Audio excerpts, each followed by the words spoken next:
Good morning दोस्तों। GS with M के रेजा ऑनलाइन क्लासेस में आपका स्वागत है। आज हम कंप्यूटर सीरीज की चर्चा करेंगे। कंप्यूटर, जिसे हिंदी में संगणक कहा जाता है, अपने आप में संक्षिप्त रूप है जिसका पूरा नाम है commonly operating machine particular user for trade या टेक्निकल एजुकेशनल रिसर्च। कंप्यूटर में इसके ऊपर क्वेश्चन भी पूछा जाता है कि कंप्यूटर में ई का आशय क्या है या ई का फुल फॉर्म क्या होता है, तो एजुकेशन होता है। तो कंप्यूटर एक ऐसा टॉपिक है जो विभिन्न कंपटीशन में क्वेश्चन भी देता है और डिजिटल इंडिया के तहत इसका प्रयोग भी खूब किया जा रहा है।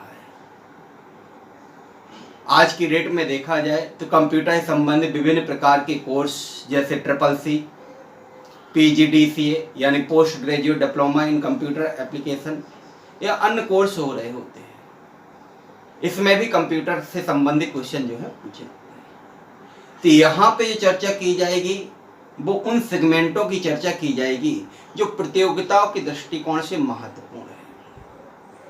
यानी कंप्यूटर क्या होता है, कंप्यूटर का विकास किस प्रकार से हुआ, कंप्यूटर में इनपुट डिवाइस क्या होती हैं, आउटपुट डिवाइस क्या होती हैं, मेमोरी क्या है, प्राइमरी मेमोरी सेकेंडरी मेमोरी क्या होती है, लैंग्वेज क्या है, कितने प्रकार की हो रही होती हैं, इंटरनेट इंट्रानेट क्या होता है, दोनों में अंतर क्या होता है, इंटरनेट से जुड़ी हुई टर्मिनोलॉजी क्या होती हैं। इन समस्त चीज़ों की चर्चा जो है की जाएगी। ऑप्टिकल फाइबर वगैरह भी इसमें कहीं ना कहीं लिंक होकर के आएगा, क्योंकि आज की डेट में देखा जाए तो कम्युनिकेशन जब होता है तो मुख्य रूप से दो प्रकार का दिखाई दे रहा है।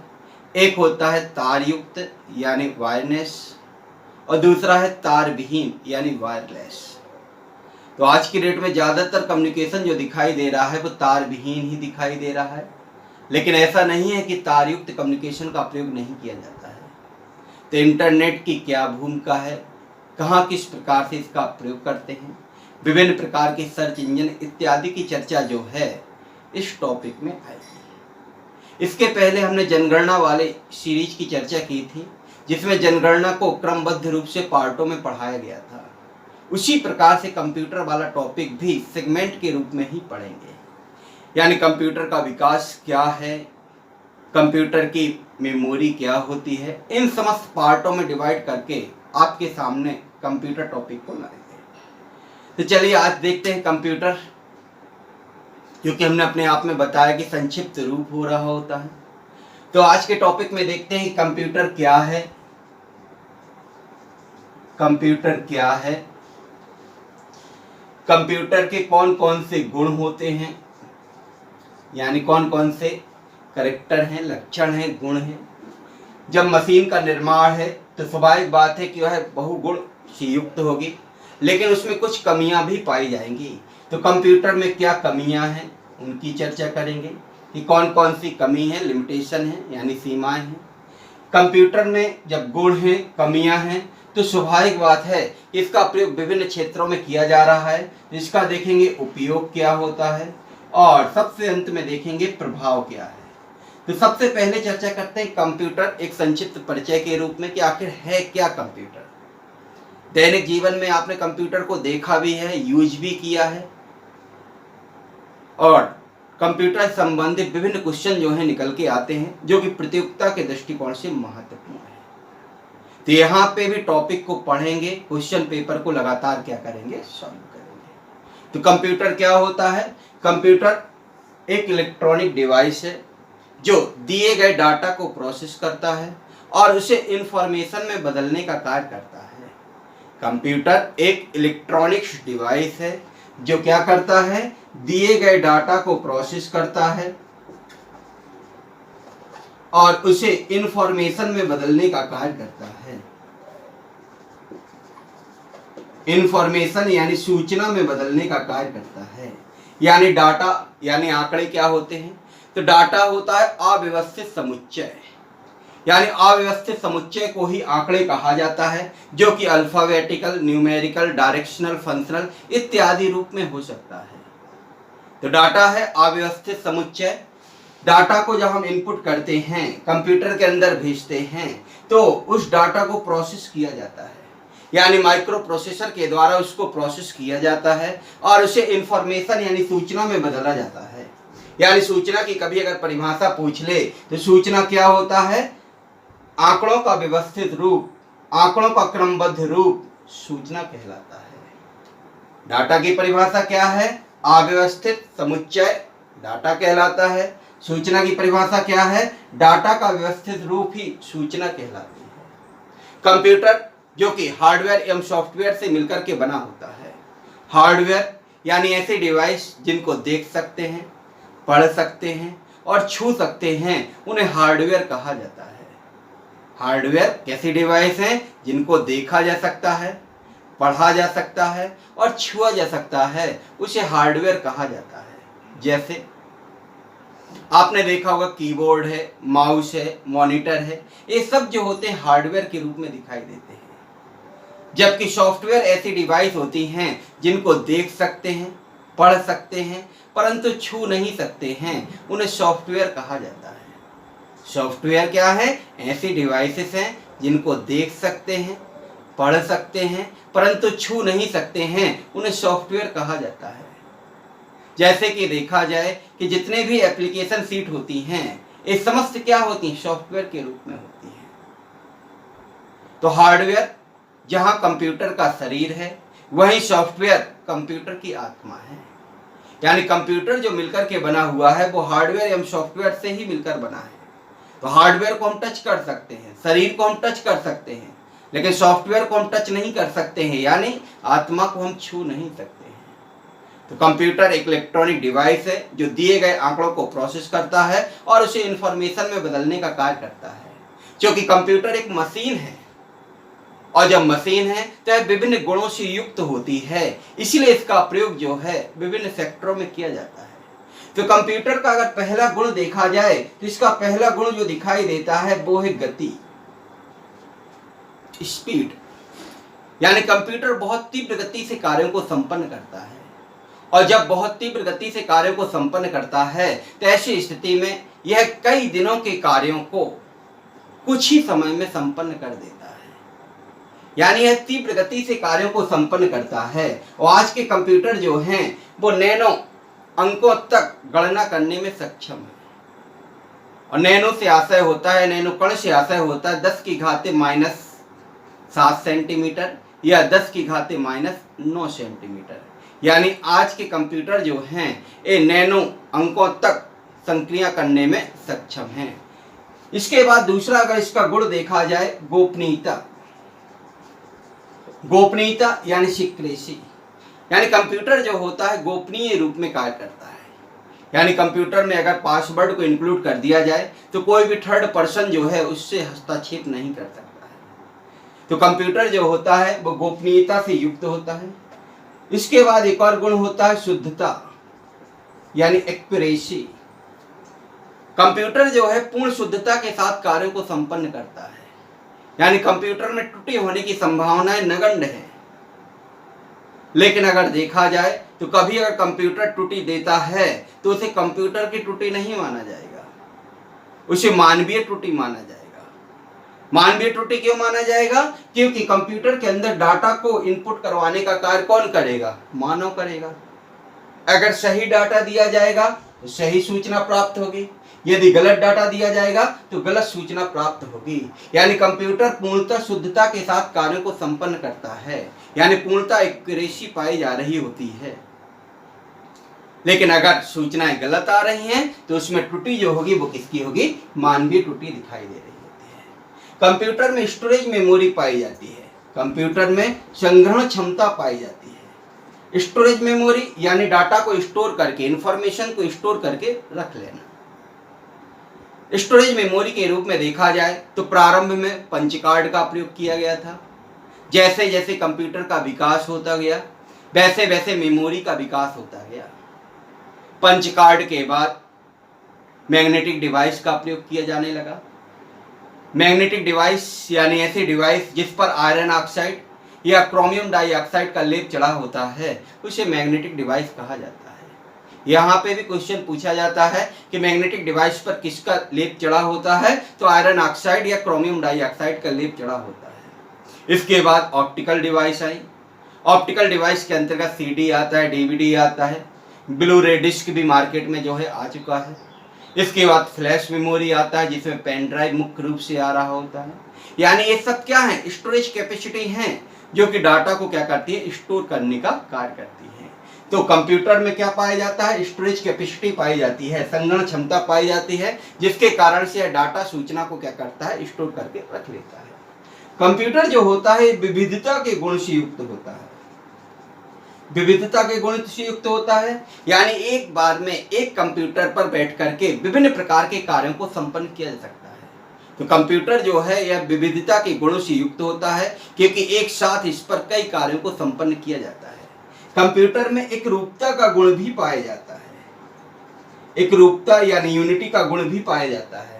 एक रूपता से आशय होता है कि जब हम कंप्यूटर पे कार्य कर रहे होते हैं तो ऐसी स्थिति में देखा जाए तो अगर किसी चीज को हमने बनाया एप्लीकेशन शीट पर और उसका अगर प्रिंट निकालना है तो चाहे उसका एक प्रिंट निकालें, चाहे उसके 100,000 प्रिंट निकालें, वह हूबहू रूप में निकलेंगे, कदापि उसमें चेंज नहीं आएगा जब तक कि उसमें संशोधन ना किया जाए। तो कंप्यूटर जो है इसमें किसका गुण पाया जाता है, एक रूपता का गुण भी पाया जाता है। तो यहाँ पे देखा जाए तो कंप्यूटर जो है इसके कुछ गुण हैं जिसके कारण से इसका प्रयोग किया जाता है।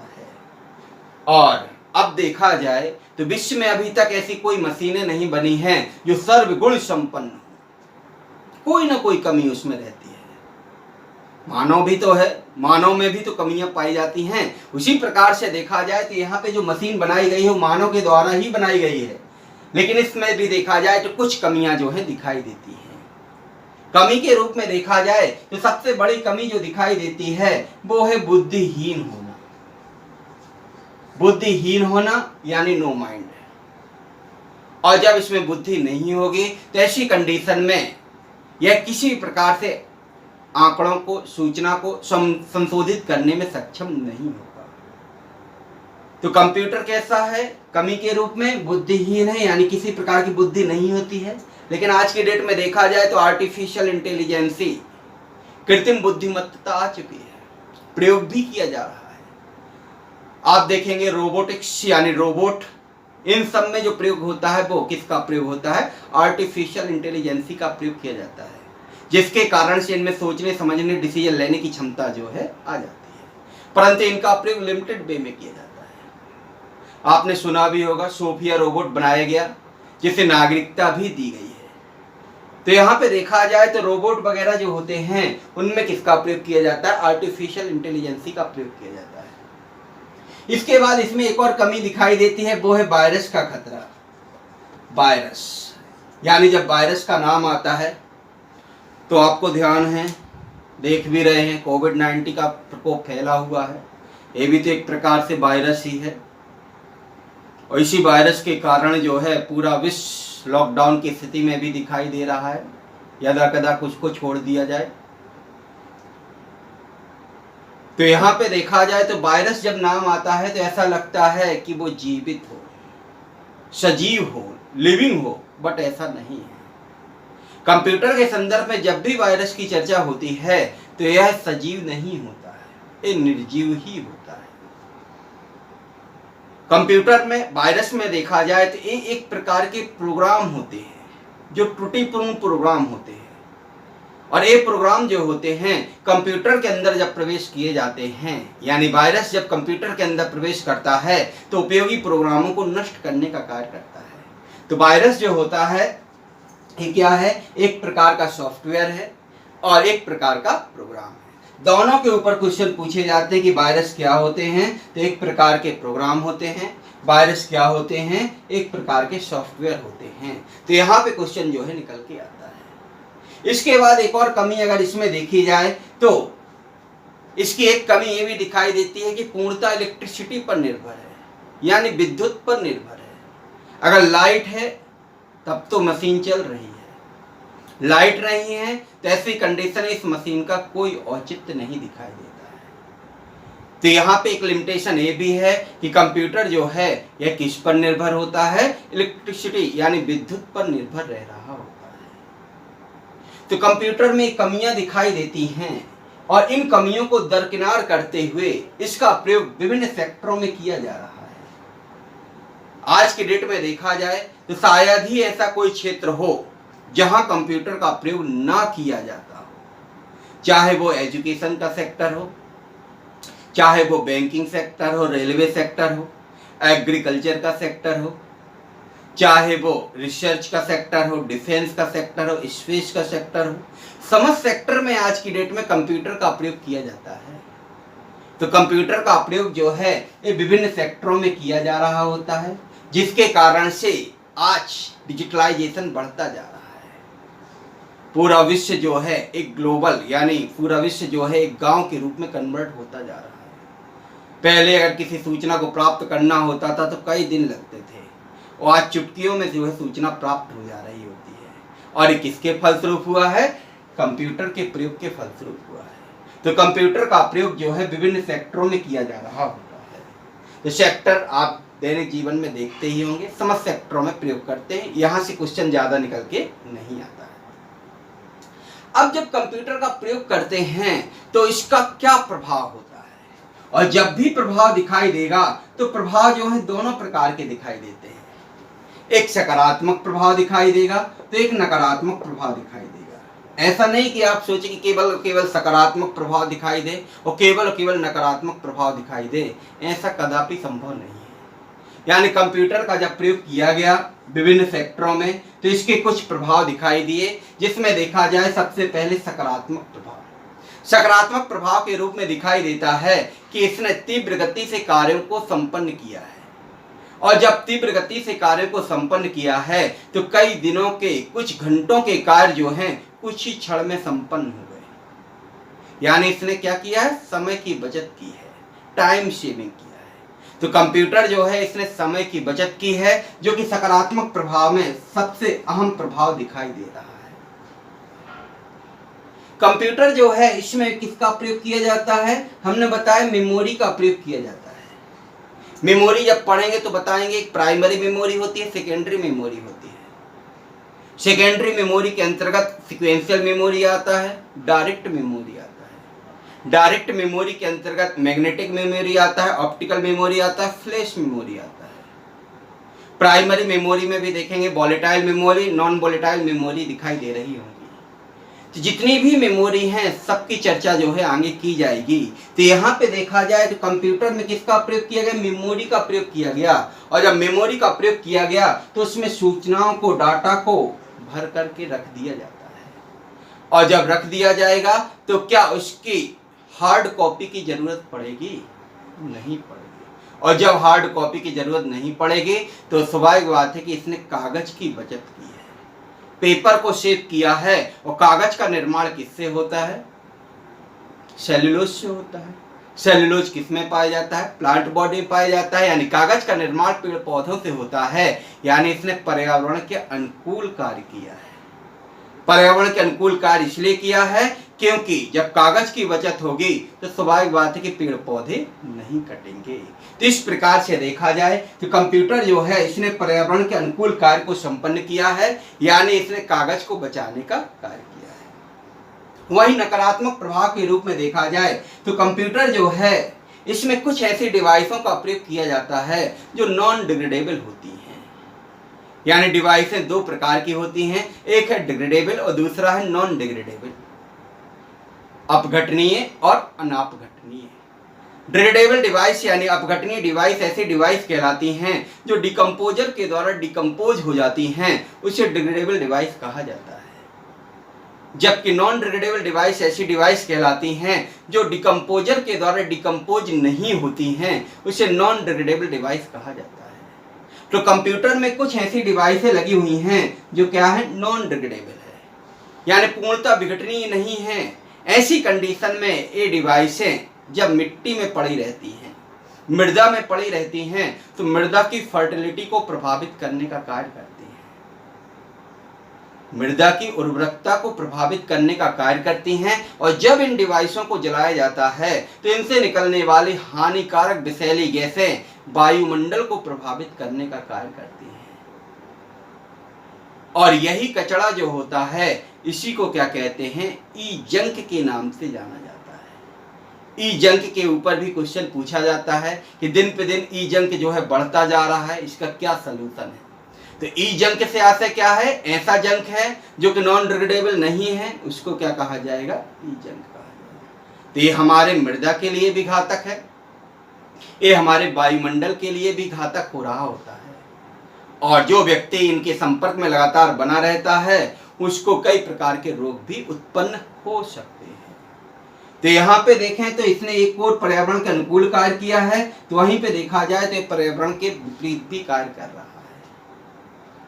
कंप्यूटर जो होता है जब प्रारंभ में आया था तो ऐसा माना जा रहा था कि इससे बेरोजगारी उत्पन्न होगी, उत्पन्न भी हुई।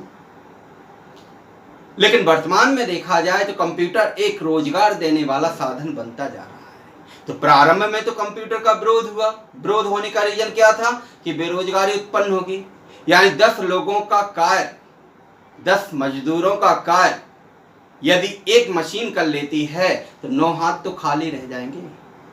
तो स्वाभाविक बात है बेरोजगारी उत्पन्न होगी। लेकिन आज की डेट में देखा जाए तो हर सेक्टर में जब कंप्यूटर का प्रयोग किया जाता है तो मशीन है अपने आप तो चलेगी नहीं, उसको चलाने के लिए ऑपरेटर की आवश्यकता होती है, यानी यह रोजगार देने वाला साधन बनता जा रहा है। तो डिजिटलाइजेशन में देखा जाए तो कंप्यूटर का अहम योगदान है जो कि एक रोजगार देने वाला साधन भी क्या है, बनता जा रहा है।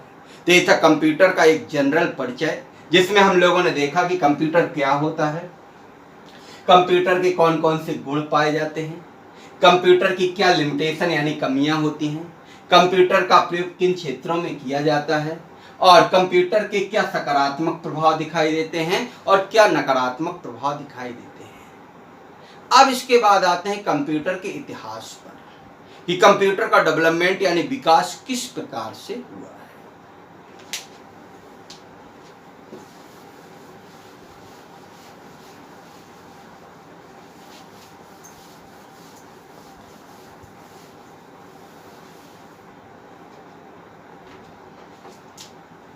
तो हेडिंग रहेगी आपकी कंप्यूटर का इतिहास या डेवलपमेंट, कुछ भी लिख सकते हैं, डेवलपमेंट ऑफ कंप्यूटर या हिस्ट्री ऑफ कंप्यूटर। तो कंप्यूटर के इतिहास में देखा जाए तो सबसे पहला जो कंप्यूटर दिखाई देता है उसका नाम है अबेकस। अबेकस नामक कंप्यूटर जो बनाया गया था यह बेबीलोन में बनाया गया था, यानी विश्व का पहला कंप्यूटर जो है उसका नाम क्या है, अबेकस है। और इस कंप्यूटर का निर्माण कहाँ पे हुआ था, बेबीलोन में किया गया था। यह जोड़ घटाना जैसी संक्रियाओं को करने में सक्षम था, लेकिन पूरा का पूरा दिमाग मनुष्य का लगता था। आपने देखा होगा आज की डेट में छोटे बच्चों की स्लेट बत्ती होती है, इस प्रकार से देखा जाए तो ये स्लेट है, इस स्लेट होता है जहाँ पे बच्चा का खा गा ABCD 1 2 3 4 इत्यादि लिखता है, और यहाँ पे देखा जाए तार लगे होते हैं और तारों में इस प्रकार से मोती या मनके पिरोए होते हैं, यानी जब बच्चा कभी रोने लगता है तो तारों को हिला देते हैं, मनके हिलने लगते हैं, बच्चा प्रसन्न हो जाता है। वही चीज यहाँ पे दिखाई दी, यानी अबेकस नामक कंप्यूटर जब बनाया गया तो इसमें इस प्रकार से तार लगे होते थे, तार में इस प्रकार से मनके पिरोए होते थे और मनकों के आधार पर ही गणना को संपन्न किया जाता था। यानी अबेकस नामक कंप्यूटर जो आया था जो कि जोड़ एवं घटाना जैसी संक्रियाओं को संपन्न करता था, और इसमें पूरा का पूरा दिमाग किसका लगता था, मनुष्य का लगता था। लेकिन ऐसा माना गया कि भविष्य में ऐसी मशीनें आएंगी जो कि इन संक्रियाओं को स्वतः करने में सक्षम होंगी। इसके बाद देखा जाए तो एक और मुख्य वैज्ञानिक दिखाई देते हैं जिनका नाम है ब्लेज पास्कल, और ब्लेज पास्कल ने पास्कलिन नामक कंप्यूटर का निर्माण किया जिसे एडिंग मशीन के नाम से भी जाना जाता है। तो यहाँ पे देखा जाए तो एक वैज्ञानिक फ्रांस के जिनका नाम था ब्लेज पास्कल, ब्लेज पास्कल नामक वैज्ञानिक ने पास्कलिन नामक मशीन का निर्माण किया, जिसे एडिंग मशीन भी कहा जाता है, और यह जोड़, घटाना, गुणा, भाग चारों प्रकार की संक्रियाओं को करने में सक्षम था। तो यह जोड़, घटाना, गुणा, भाग चारों प्रकार की संक्रियाओं को करने में क्या था? सक्षम था।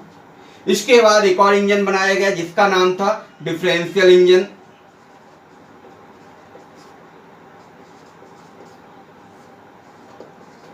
एवं एनालिटिकल इंजन।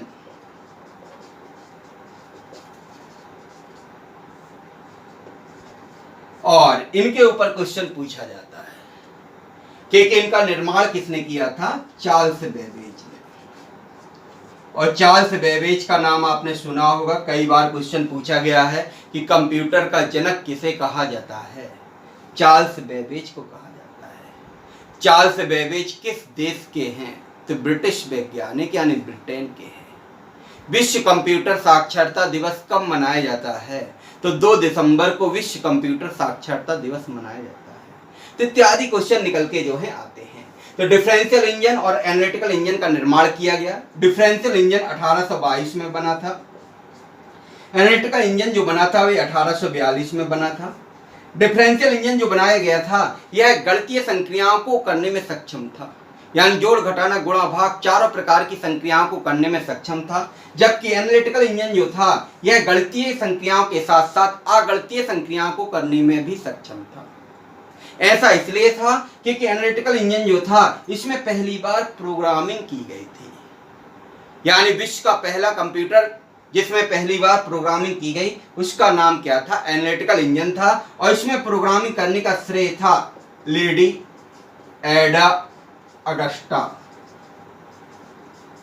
ये भी क्वेश्चन पूछा जाता है कि विश्व की पहली प्रोग्रामर कौन है या किन्हें जाना जाता है? तो उनका नाम है लेडी एडा अगस्टा। तो लेडी एडा अगस्टा द्वारा जो है चार्ल्स बेबेज के द्वारा बनाए गए एनालिटिकल इंजन में प्रोग्रामिंग की गई थी, इसलिए इन्हें विश्व का पहला प्रोग्रामर कहा जाता है। चार्ल्स बेबेज के द्वारा जो डिफरेंशियल इंजन और एनालिटिकल इंजन बनाए गए थे ये दोनों के दोनों भाप से संचालित होते थे, यानी ऐसा नहीं कि पता चला शुरुआत से ही कंप्यूटर बना और लाइट से चलने लगा, ऐसा नहीं था। चार्ल्स बेबेज ने जो बनाया था वो भाप से संचालित होता था। लेडी एडा अगस्टा विश्व की पहली प्रोग्रामर के नाम से जाने जाती हैं, और ऐसा माना जाता है कि 01 के जन्मदाता के रूप में भी कौन है? लेडी एडा अगस्टा है, यानी बाइनरी पद्धति के जनक के रूप में कौन दिखाई देता है? लेडी एडा अगस्टा। लेकिन बाइनरी कोड का निर्माण जो किया गया है वो आस्की कंपनी के द्वारा किया गया था। आस्की यानी American standard code for information interchange. ASCII यानी American standard code for information interchange के द्वारा जो है कोडों का निर्माण किया गया था। तो यहाँ पे देखा जाए तो डिफरेंशियल इंजन बना, एनालिटिकल इंजन बना। माना गया कि भविष्य में ऐसे कंप्यूटर आएंगे जो स्वचालित रूप से गणना संपन्न करेंगे, इसलिए चार्ल्स बेबेज को क्या कहा गया? कंप्यूटर का जनक कहा गया। 2 दिसंबर को विश्व कंप्यूटर साक्षरता दिवस के रूप में मनाया जाता है। और चार्ल्स बेबेज किस देश के वैज्ञानिक हैं? ब्रिटेन के वैज्ञानिक हैं। इसके बाद देखा जाए तो अमेरिका के वैज्ञानिक हर्मन हॉलेरिथ।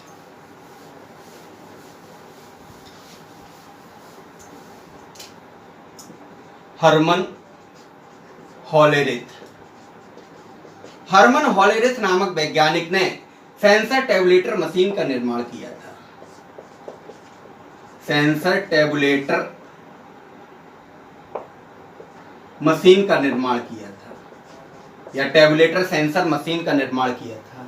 तो हर्मन हॉलेरिथ के द्वारा जो मशीन बनाई गई थी, इस मशीन के द्वारा अमेरिका में जनगणना को भी संपन्न करवाया गया था, यानी मशीन के द्वारा पहली बार जनगणना जो हुई थी वो हर्मन हॉलेरिथ के द्वारा बनाई गई सेंसर टेबुलेटर मशीन के द्वारा ही की गई थी। हर्मन हॉलेरिथ ने एक संस्था की स्थापना की थी जिसका नाम था IBM। नाम सुना होगा, आज भी है। IBM का पूरा नाम पूछ लेता है, इंटरनेशनल बिजनेस मशीन। और IBM संस्था किसने स्थापित की थी? हर्मन हॉलेरिथ नामक वैज्ञानिक के द्वारा की गई थी। इस संस्था का सहयोग लेकर के हार्वर्ड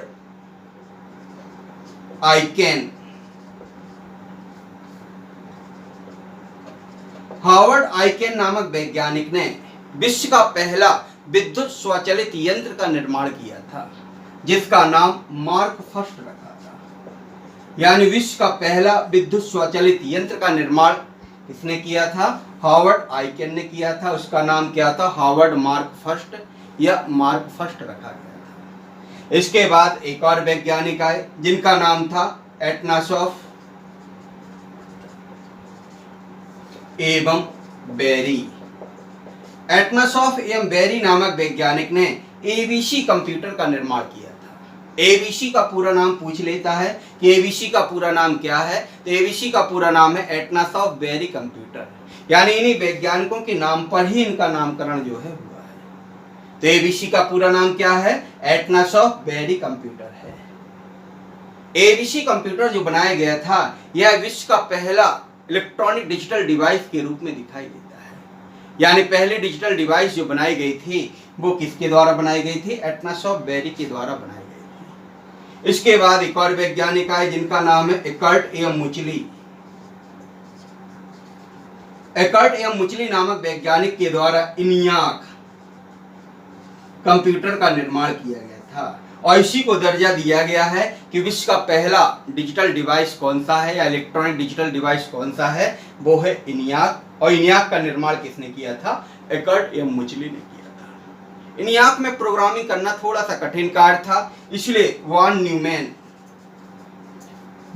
न्यूमैन नामक वैज्ञानिक ने इसका सिंपल वर्जन बनाया था जिसका नाम था एडवेक।